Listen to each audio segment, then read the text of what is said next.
Okay, again, so Gemini AI po tayo uli, no? But this time, ang gagawin naman po natin ay mag-generate ng image, no? Para magagawa ng image sa gamit ng Gemini AI. Okay, so simulan natin, no?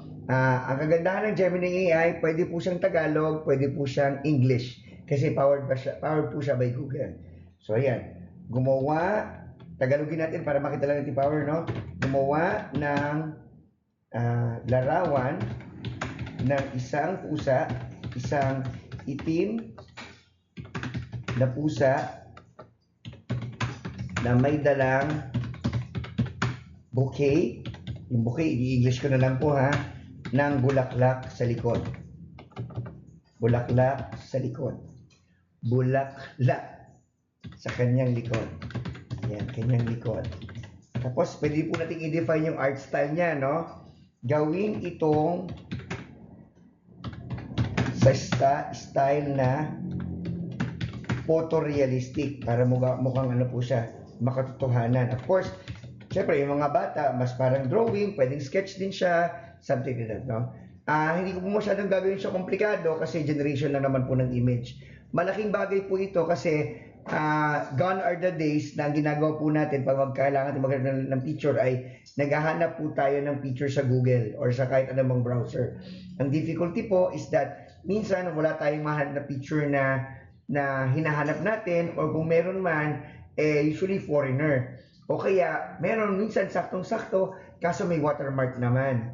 No, tapos na po yung mga panahon na yon kasi ito po, Gemini na po ang gagamit natin sa pag-generate ng image. Okay, para mabilisan lang po, gagamitin ko muna yung fast version para hindi masyadong matagal. I-fast ko lang po. But again, kahit po mabilis ang result ito, maganda rin naman po. Maganda rin siya. So, i-fast lang natin. So, again, ito po yung pinakamabilis na generation ni Gemini AI ng image. At kung papansin nyo, ang ginagamit niya ay yung sikat na dati na Nano Banana. Ayan, nakita nyo. Meron na akong image ng isang pusa na kulay itim na may bouquet sa likod. Okay, pwede nyo po yung i-click. Click nyo lang siya. I-full image natin siya para makita. Click nyo lang ito sa taas, download. Mada-download nyo na po siya. Okay. So medyo matagal kasi syempre image yan. Na-download na po siya. Nasa drive nyo na yan. Nasa ano nyo na kung saan nyo po usually sa download siya napunta eh. Na ito po ang kagandahan ng Gemini AI, no? Siya po ay isang agentic AI, meaning you can talk to it. No? Pwede po kayong magpa-revise sa kanya. Halimbawa, after some time, na-realize nyo, ayaw nyo pala nung pusa na itim. Pwede pong gawin mong kulay orange ang pusa, no? Pwede mo siyang i-revise, no? Right then and then, pwede mong i-revise yung prompt, no? Para mabago. I-click natin. Again, naka-fast version lang po ako para mabilis po tayo, no? Pero what more kung naka-pro, no? Mas maganda siguro yung resulta kung naka-pro po tayo. So, hintayin tayo ng konti. Kino-convert niya lang yung kulay itim na pusa sa kulay orange. At tingnan po natin. Ayan, naging kulay orange na po siya. Again, you can download din po ito. Pag download nyo, yung itim, kasi download nyo rin naman siya, so nandun pa rin po siya. After some time, naisip ko ay parang ayoko yata ng rose, no? Parang gusto ko yata gawing mas malaki ang bouquet. Pinapakita ko po ito sa Tagalog para makita nyo na pwede siya sa Tagalog. Pero mas okay po siya sa English. At gawing lily ang mga bulaklak. Ang mga bulaklak. Yan. No, demanding tayo, no? Talaga hindi tayo nagkasundo eh, no? Kanina kulay itim, o ngayon kulay orange naman siya. Tapos ngayon gusto mo mas malaki yung bouquet, tapos magiging lily yung bulaklak. Sige, tingnan natin, no? Of course, it will take some time dahil image naman po yung kanyang gine-generate. No, ayan po. Ayan, ang bilis. Ayan na. Nakita nyo, kulay orange yung pusa at medyo, ayan, lily na po. Lily na. Now, sabi nung teacher, sir, paano ko naman ikakabit yan sa PowerPoint? Yung kulay, ang hirap i-match. Gawin mo, gawing white ang background. Ang background. Yan, ito natin background. So, nakakailang prompt na ako. 3 na. Nakapangatlong prompt na po ako, no? Nagagawing white yung background. Kumbaga, parang transparent, para pwedeng ilagay. I suggest huwag nyo pong huwag nyo ilagay sa prompt na gawing transparent. Ang gawin nyo lang po, gawing white.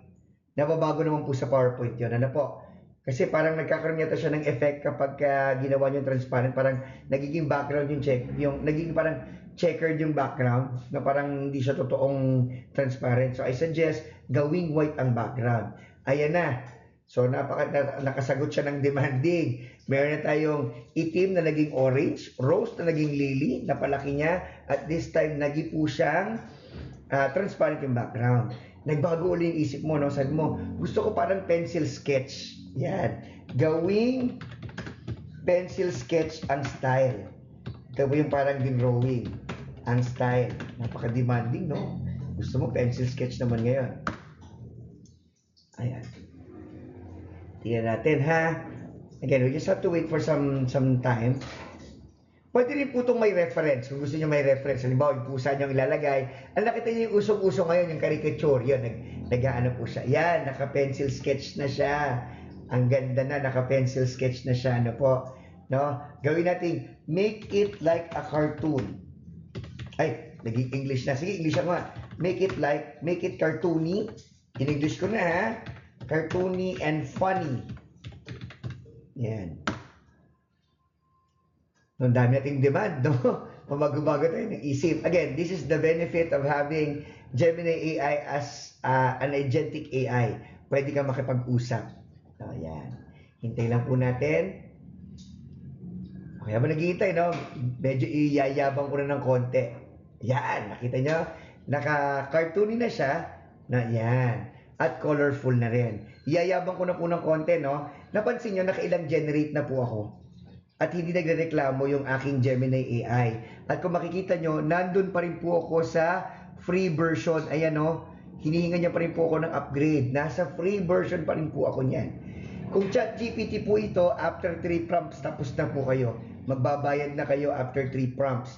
Ito po, almost unlimited ang feature generation. No? O, gawin natin medyo seryoso. Ginawa ko lang siya para ang style niya kasi ay para makita niyo yung full power niya, para makita niyo na yung agentic version niya, yun, no? So, balik po ko sa Gemini AI, click ko na, naka-bookmark naman po siya. Medyo seryoso tayo, no? Sige. Ito po, tingnan natin mag-load lang siya. Still loading. Okay, yan. Create an image of Filipino students. Yan, students po. I suggest ilagay niyo po yung Filipino students para ang lalabas na mga picture ay mga Filipino po.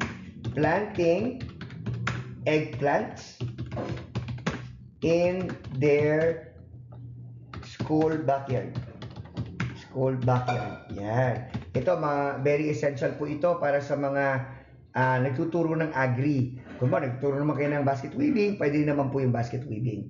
Ito po, ang ginawa ko lang, create an image of Filipino students planting eggplants in schoolyard. Ang art style niya, photo. Art style niya ay photo, ang kanyang art style. Yan.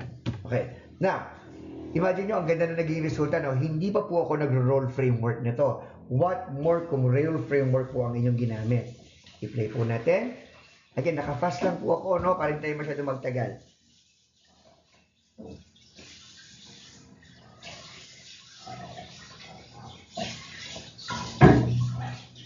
Tingnan po natin, still loading. Ayan na po, meron na po tayong picture ng mga Filipino students na nagtatanim, no? Again, since agentic siya, pwede mong baguhin. Sabihin mo, the picture shows all girls. Medyo kahit barok, pwede siya. All girls, no? Include some boys in the picture. Some male students, kung mas maganda yung prompt, mas maganda yung generate in the picture. Yan. Yan, okay po. I-play natin. Yan, nag-request ako. Kanina kasi nilabas niya all girls eh. So, gusto ko meron ng mga male students naman. O kaya male pupils. Okay, hintayin po natin. No. Again, gone are the days na naghihintay po tayo na sa awa ng search engine na maglabas ng picture. Hindi na siya nag-generate ng bago. I suggest pag ganito pong pagkakataon, kuhanin niyo po yung original prompt kasi hindi na siya hindi na siya nag-adjust. Siguro nahirapan siyang i-adjust 'yon. So I suggest you create another prompt, maggawa ka na ng bagong prompt, tapos ilagay mo na doon sa kanyang bagong prompt na include male and female students. Para mag-combine na. So of course, ang ma-generate niya, iba na po doon sa unang nagawa. No? Filipino students, ilagay natin in a public school. Para mas relevant siya kasi mas kitang-kita yung pagka-Pilipino. Okay? Yan. Natin. So again, naka-fast pa lang po tayo niyan, ha? Again, pag nakita nyo hindi na siya naglalabas ng magandang response, baguhin nyo po yung prompt. Again, I'm using the same prompt. Pero nakita nyo, ang dami ko na nag-generate at hindi pa po siya nagre-reklamo. So I suggest you use Gemini AI. Ay, ganun pa rin po. Ayaw niya. So ganito gawin natin. I-copy nyo na uli yung prompt. Mag-open kayo ng bagong Gemini. Nag-ikot na po siya dun sa ginawa nyo. Nag-ikot-ikot na siya. Hindi siya lumabas doon. Ayan. I-paste na lang po natin uli yung prompt natin. Paste. Kasi, ang nangyari, hindi na siya makaalis dun sa na-generate ng image.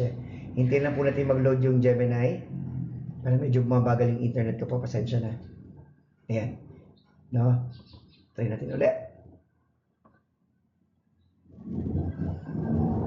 Again, may mga case scenario po na gano'n, no? Nahihirapan na po siya mag-generate. So, ang gawin nyo lang po, i-cure nyo lang yung prompt. Baguhin nyo lang po. Another tip, kapag may prompt po kayo na maganda po, i-copy nyo na po yan sa notepad o kaya sa MS Word para pwede nyo siyang gamitin every time, no? Ayan, meron na po siya. Ayan, meron na po siya. So, nakita nyo, may mga babae na, may mga lalaki ng estudyante. Palakihin nga natin para makita natin. Okay, may mga babae, may mga lalaki, public school na po yung itsura, nakita niyo yung building, public school na po siya, at nakita niyo, may talong talaga siya. May talong, yan. So, kagandahan po nito, again, agentic siya. If you want to make some changes, you can make some changes. I hope you learned something po from this generation. Ito po ay pag-generate ng image gamit ang Gemini AI. Marami pong salamat.